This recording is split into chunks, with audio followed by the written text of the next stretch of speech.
Welcome everyone, मैं हूं Piku. Guys, आज मैं एक बार फिर से आपके सामने मैजिक और एपिक वॉर की मूवी ले आया हूं। ये कहानी एक ब्लैक मैजिक मास्क की है। जो इसे हासिल कर ले वो इस दुनिया का सबसे पावरफुल इंसान हो जाए। तो चलिए मूवी को स्टार्ट करते हैं। मूवी स्टार्ट होती है और हमें मूवी का सीन दिखाया जाता है जिसमें हमें एक जादुई नकाब का जिक्र मिलता है। यह नकाब ऐसा होता है कि जो इसे हासिल कर ले वो इस दुनिया का सबसे शक्तिशाली इंसान बन जाता है। ये नकाब ऐशो और उनके शैतानी सल्तनत के कुछ जालिम मानसिकों ने जो मुर्दों को जिंदा करने का राज जान लिया था, बादशाहों की हड्डियों से ये नकाब बनाया और नकाब में शैतानी ताकत डालने के लिए अपने बेटियों के पाक खून से शैतानी ताकतों को दावत दी, जिससे कि नकाब में शैतानी ताकत आ जाती है और फिर ऐशोरोन दुनिया भर के सभी शहरों को अपना गुलाम बना लेता है। बस बारबेरियन ही एक ऐसा कबीला होता है जो ऐशोरोन का मुकाबला करता है और वो नकाब हासिल कर लेता है और उसके बाद उस नकाब को टुकड़ों में तोड़ दिया जाता है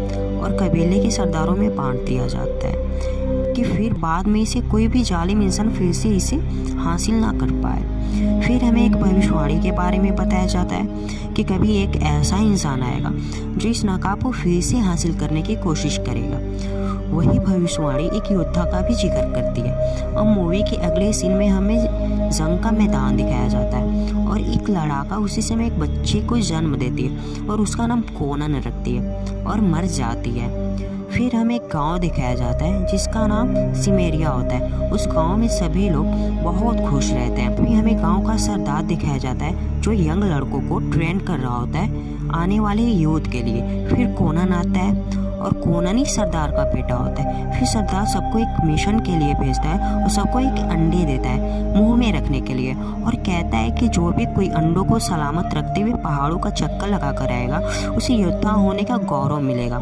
सभी प्रतिभागी चले जाते हैं और कोनन भी जाना चाहता है पर सरदार उसे मना करता है क्योंकि वह अभी इस काम के लिए बहुत छोटा होता है। फिर उसकी जिद पर सरदार उसे जाने देता है। अब अगले सीन में सभी प्रतिभागी बर्फ से ढके पहाड़ पर होते हैं और आपस में जद्दोजहद करते हैं सबसे आगे जाने में, जिसमें कोनन भी होता है। तभी उन पर बहुत ही खतरनाक जंगली आदमखोर कबीले का हमला होता है जिसमें कुछ प्रतिभागी मार दिए जाते हैं और कुछ भाग जाते हैं। पर कोनन इन सभी से लड़ता है और सबको मारकर उन सभी के सर लेकर अपने पिता के सामने प्रस्तुत होता है। सभी लोग उसे देखकर आश्चर्यचकित हो जाते हैं। फिर बाद में सरदार कोनन को तलवार बनाना और लड़ने की ट्रेनिंग देता है। फिर अगले सीन में गांव पर हमला होता है तो सब मारे जाते हैं और सरदार को कैद कर लिया जाता है। असल में हमला करने वाला वही इंसान होता है जिसकी भविष्यवाणी हुई होती है कि एक इंसान नकाब हासिल करने आएगा। असल में वह नकाब के सारे हिस्सों को प्राप्त कर चुका होता है और आखिरी हिस्से को पाने के लिए वह गांव पर आक्रमण करता है और सरदार को बंदी बनाकर नकाब मांगता है पर सरदार नकाब नहीं देता है और खलार जो नकाब हासिल करने वाला इंसान होता है सरदार को सजा देने की कोशिश करता है। तभी कोनन आकर उसके एक सेनानी की नाक काट देता है जो सरदार को सजा देने जा रहा होता है। फिर खलार की आज्ञा से कोनन और सरदार को बांध दिया जाता है। फिर मूवी में खलार की बेटी दिखाई जाती है जिसके पास जादुई शक्ति होती है जिससे वह नकाब के टुकड़ों को महसूस कर सकती है तथा उसे ढूंढ भी सकती है। फिर खलार उस नकाब को ढूंढने के लिए बोलता है और वो उसे ढूंढ लेती है और कोनन बेबस होकर देखता ही रहता है और कुछ नहीं कर पाता क्योंकि खलार सरदार और कोनन को ऐसे बांधता है और उनके ऊपर लोहे का पिघलता हुआ द्रव इस प्रकार रखता है जिसके तरफ भार ज्यादा हुआ उसके तरफ यह उबलता हुआ द्रव गिरेगा और कोनन अपने पिता को बचाने के लिए रस्सी बहुत तेजी से पकड़ा हुआ रहता है जिससे कि उसके हाथ फट जाते हैं और उसे असहनीय दर्द होता है जिसे देखकर सरदार खुद उसे उबलते हुए द्रव को अपने ऊपर गिरा लेता है और कोनन कुछ नहीं कर पाता।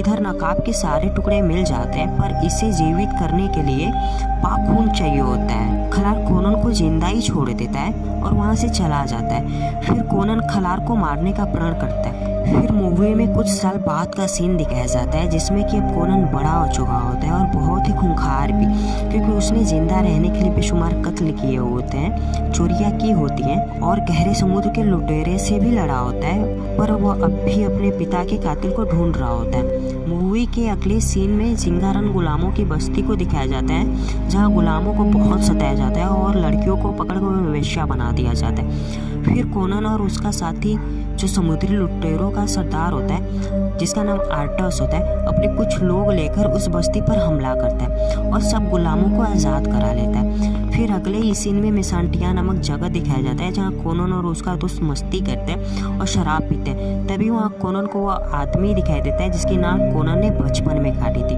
दरअसल वो अपने कुछ सैनिकों के साथ एक चोर को वहाँ पर ढूंढ रहा होता है और चोर कोनन के पास ही आकर बैठा था। फिर कोनन के खुद को और उस चोर को जानबूझकर बंदी बनवाया और वहाँ गया जहाँ वो नक्कटा रहता था। नक्कटा किसी सैनिक टुकड़ी का कैप्टन था। नक्कटा अपने कमरे में चोर को सजा दे रहा था और कोनन को बंदी बनाया होता है, पर कोनन उस नक्कटे के आदमियों को मारकर उस कमरे में पहुंचता है जहां वो चोर को सजा दे रहा होता है। फिर कोनन उस चोर को छुड़ाता है। फिर नक्कटे आदमी से पूछता है कि खलार कहाँ है। तब नक्कटा आदमी पूछता है कि कौन हो तुम। इस पर कोनन बोलता है कि मैं वही हूँ जो तुम्हारी नाक बचपन में काटी थी। नक्कटा आदमी खलार के बारे में सब बताता है जो वो जानता था। फिर कोनन नक्कटे को उसको बंदियों को सौंप देता है और वो वहाँ से जाने लगता है। तभी चोर कोनन से बोलता है कि जब भी उसे उसकी ज़रूरत पड़े वह हाजिर हो जाएगा, क्योंकि वह चोर दुनिया का कोई भी ताला खोल सकता था। अब हमें शाहपुर का मठ दिखाया जाता है जहाँ कुछ धर्म को मानने वाले भिक्षु रहते हैं और लड़कियाँ भी जो धर्म में आस्था रखती थी। वहीं एक तमारा नाम की भी लड़की होती है। यह वही लड़की होती है जिसके अंदर पाक खून होता है। तभी अगले सीन में खलार उसकी बेटी जो अब बड़ी हो चुकी होती है और उसके सैनिक शाहपुर के मठ पर हमला करते हैं और तमारा जो पाक खून वाली लड़की होती है किसी तरह वहाँ से भाग जाने में सफल होती है। पर इस पर खलार अपने एक विश्वसनीय योद्धा को तमारा के पीछे जाने को कहता है और उसे पकड़कर लाने की आज्ञा देता है। जब तमारा एक बग्गी में भाग रही होती है तभी कोनन वहाँ पर आता है और वह बग्गी पर हमला कर देता है और बग्गी के छत को तोड़ देता है और देखता है कि अंदर एक लड़की है और वह पूछता है कि कौन हो तुम और खलार कहाँ है, क्योंकि कोनन समझता था कि बग्गी में ही खलार है। इस पर तमारा बोलती है कि मैं नहीं जानती कि खलार कौन है। तभी खलार के कुछ सैनिक पीछे से बग्गी पर आक्रमण करते हैं, पर कोनन सिर्फ एक को छोड़कर सबको बंदी बना लेता है और तमारा को भी बचाता है और उसको भी अपने पास ही रखता है, क्योंकि खलार उस लड़की को जरूर ढूंढता हुआ उसके पास आएगा। फिर कोनन बंदी बने सैनिक से सब पूछता है और एक यंत्र से बंदी को खलार के जहाज में फेंकता है और बंदी के माध्यम से खलार को एक पत्र का टुकड़ा भेजता है जिस पर लिखा होता है कि लड़की अब उसके पास है, अगर उसे चाहिए तो उसे वहाँ पर अकेले आना पड़ेगा। खलार वहाँ जाता है तो है, पर अकेले नहीं, अपनी बेटी के साथ। खलार कोनन से कहता है कि तुम्हें जितना धन सोना चाहिए मैं तुम्हें दूंगा अब, और तुम इस लड़की को मेरे हवाले करोगे। और वह सोने का एक थैला कोनन के आगे फेंकता है, पर कोनन कहता है कि मुझे तुम्हारा सिर चाहिए। इस पर खलार अपनी बेटी को आज्ञा देता है किसी मार दो, लड़की को मेरे पास ले आओ। इस पर लड़की अपने कुछ जादू से जमीन से कुछ बालू से बने शैतान उत्पन्न करती और वो शैतान कोनन से लड़ने लग जाते हैं। कोनन एक एक करके सब शैतानों को मारता है, पर एक मरता तो फिर दूसरा जमीन से निकल आता।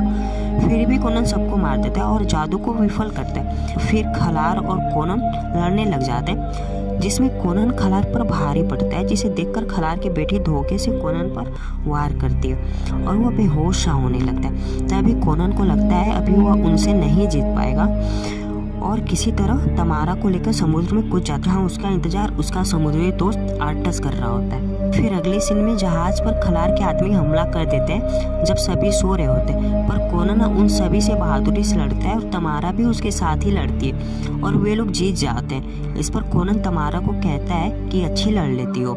इसे सुनकर तमारा को बहुत अच्छा लगता है और वो कोनन को चाहने लगती है। फिर बाद में जहाज किसी आइलैंड पर आराम के लिए रुकती है। वहीं आइलैंड पर कोनन और तमारा साथ बातें करते हैं और उन्हें वहीं प्यार हो जाता है और दोनों आपस में संबंध बनाते हैं। फिर दिखाया जाता है कि सुबह होती है और तमारा कोनन को अलविदा कहकर जहाज पर जाती है। तभी उसे खलार के सैनिक व बेटी उसे बंदी बना लेते हैं और कोनन उसे ढूंढते हुए वहाँ आता है और उसे वहाँ खलार की बेटी का लोहे का नाखून मिलता है। फिर अगले ही सीन में खलार की सल्तनत घोर कालबा दिखाई जाती है, जहाँ पर तमारा को बंदी बनाकर रखा जाता है। फिर अगले सीन में एरागोन चोरों का शहर दिखाया जाता है, जहाँ कोनन उस चोर को ढूंढता है जिसकी जान उसने उस नक्कटे से बचाई थी।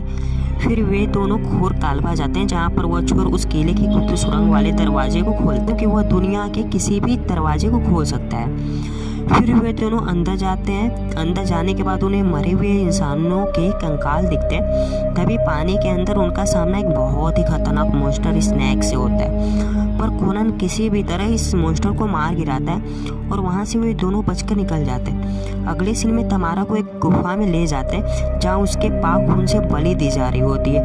उसके खून को नकाब पर गिराया जाता है जिससे कि नकाब में जान आ जाती है। फिर खलार नकाब पहनता है और अपने मरी हुई बीवी को जिंदा करने की कोशिश करता है। तभी वहाँ कोनन आता है और दोनों में लड़ाई होने लगती है। इधर खलार की बेटी तमारा को मारने की कोशिश करती है। वह तमारा पर भारी पड़ती है और कोनन को पुकारती है और दोनों मिलकर उसे मार डालते हैं।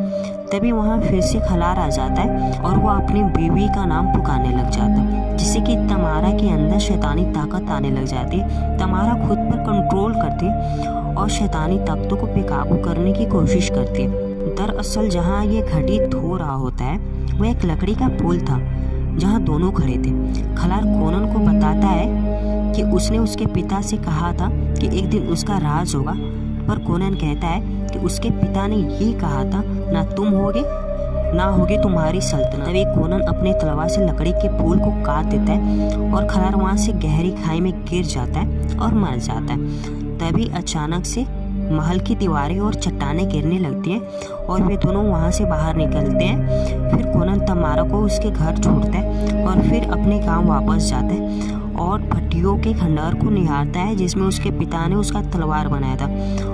और मूवी यहीं पर ख़त्म होती है।